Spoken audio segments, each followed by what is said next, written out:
So guys, here I am in Sering Gorge, and today we are going to try and solo Molten Core. Well, this is the first time I've been in there soloing, so we'll just see how it goes. But I just figured for part 1 I'd just like to show you my gear and a few of the buffs that I'll be taking with me. First off is recently, thanks to the guild, I got 2 pieces of Riftstalker. Basically on my Riftstalker gear I just stacked stamina gems, and I got the shoulders from Void Reaver in Tempest Keep and put 30 stamina gems, they're the epic ones, and 40 attack power and 15 crit rating. And then also I got hold of the chest piece from Kel'Thas Sunstrider, also in Tempest Keep, last boss. Does have a chance to drop the mount, and for the guildies we are going to try, or at least I'm going to try and organise a few runs there once a week, so we'll go clear him, give everybody a chance to get a mount. But anyway, carrying on with that, so then I got that chest piece, enchanted it with plus 10 stats to all, and put 3 30 stamina gems in there. I made 40,000 honour on the PvP, so figured why not. And with those 2 pieces I get my set bonus, which says causes your pet to be healed for 15% of the damage you deal. So my pet's going to be constantly healed before mend pet, so plenty of healing on my pet, which makes this kind of viable. The other thing that I've taken along with me is 2 pieces of Cryptstalker gear, preferably Valorous for the increased stats, but if you've got heroes you could try it with that. I don't think it'd make that much of a difference.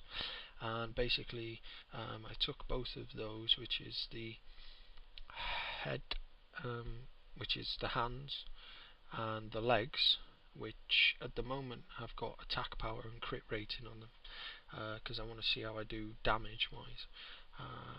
And basically I've stacked attack power to give my pet a nice boost of power, just in case I get into a boss fight. I've brought along Origin of Nightmares, which gives 714 armor, 100 agility, 150 stamina. I do need to get 150 attack power on it, but I quickly just put 85 on there for a bit of a boost. And also I've made myself some giant main braces, and since I'm a leather worker I put 102 stamina on them, so which is always good. I've brought my frost resistance gear just in case for bosses, an extra bow, which is a golem heart longbow, which isn't too bad compared to Envoy of Mortality, just in case it breaks. And also I brought Staff of Withering Dreams, it's just for armor penetration as things durability goes down, etc, etc. Also in my arsenal I have a tanking gun, Mirrorom's Repeater, which is really nice for tanking with, 51 stam.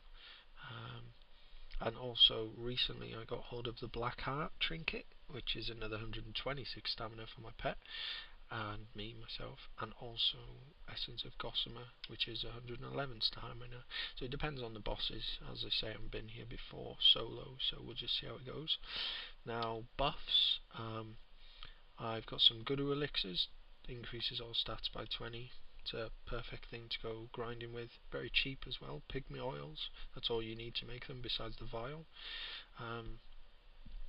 I've also brought along some pet food, which is the Spice Mammoth treat, which increases strength and stamina of your pet by 30, lasting for 1 hour.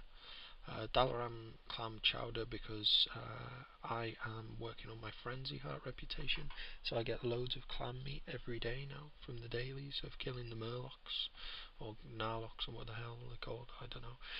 And so that's 60 AP, 35 spell power and 30 stamina for 1 hour, which is really nice. I brought some water along with me just in case, even though we've got Viper, so it shouldn't be an issue. Some pet food to feed my pet, obviously. runic healing injectors, because those with my bandages, if certain bosses damage me quite a lot, well, I've got enough healing for myself. Bit of food, extra food there, grilled bone scale, sells for like 2 gold a stack on the auction house, save you having to cook it, because 2 gold you'll get back within 60 seconds of grinding. And these as well, which I had my Death Knight make,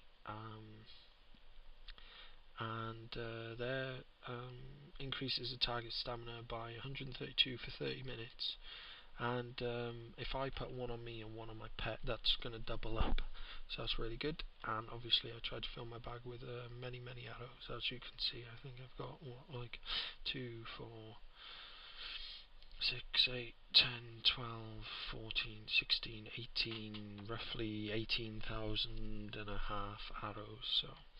So basically, guys, one last thing, I am going to try and clear trash in my raid spec, which is 1556, kind of survival spec, but tweaked to my own. I basically prefer an extra point in aim shot instead of an extra point in resourcefulness, which is completely down to preference. And for bosses, if need be, I have kind of my own spec, which is based around survival, mostly BM, endurance training, obviously, thick-eyed, quick pet revive, stacked the kill command, focused fire with kill command, and then also cat-like free reflexes, which will reduce the cooldown of kill command by 30 seconds. Improved men pet, which is a must. Spirit bond most probably is a must again. Bestial discipline, so I've got plenty of focus on my pet at all times. I took exotic beast mastery because it's a must, really. Longevity, of course, and the good old rest of talents that you need: beast within, bestial wrath, animal handler, extra 10% attack power on my pet. I've taken improved concussion shot. That isn't normally used here, but I use it in a lot of other things that I try and solo. And also then when we come into survival, gone for max range, because a lot of the fights in Molten Core need you to be at max more than 40 yards. Well, so with that talent you'll make it. And then I've got improved traps, because traps since patch 3.2 are great damage dealers. Improved feign death, and reduces the cooldown of disengage, which for the hunters in my guild actually know that I've got macroed. Scatter shot, it's always a good thing, and extra 10% stamina. So that's me sorted out, and now I'll quickly show you my pet, and then we'll get on to part 2, if I can remember. Yeah, there we go. So here's my pet, Alan. He's a bear, as you can see. Unbuffed, he's sitting at 15,000 HP in this spec. I'll just show you his details.